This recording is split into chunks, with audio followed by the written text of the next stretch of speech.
2 weeks from tonight, the city of Dallas is going to remember those killed and injured during the July 7th ambush a year ago. And much of the drama that night unfolded a few miles north of the shooting at Parkland Hospital. Today, nearly a year later, nurses and surgeons are sharing their personal stories for the first time. J.D. Miles with more right outside Parkland.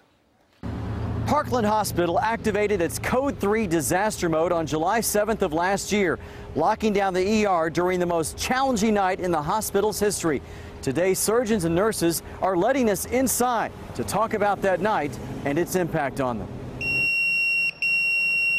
Pager alerts were the first sign something bad was happening and that the staff of Parkland's emergency room needed to get ready. We all carry these pagers still, and the trauma disaster page went off. Dr. Brian Williams was working. I usually stand about here, so I have a bird's eye view of what's happening. When the first wounded officers from the July 7th, 2016 ambush started coming in. You'll never look at them the same way, I guess. I don't even look at the entire trauma center the same. We don't typically see a lot of injuries like that. They were pretty massive injuries. They're going to get them ready to go to CT scan.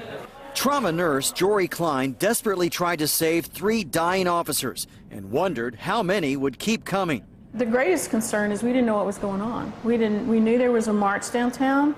We had no idea what the shooting was about. Who was shooting, why they were shooting. How far out is this? Dr. Alex Eastman was downtown. He's a DPD SWAT officer and a Parkland trauma surgeon. So on the way in, I'm trying to direct via the radio, us not to take all the casualties to one place. Still, most of the injured and dying officers came here to Parkland, each surrounded by teams of 12 working into the night in the hospital's new state-of-the-art trauma rooms.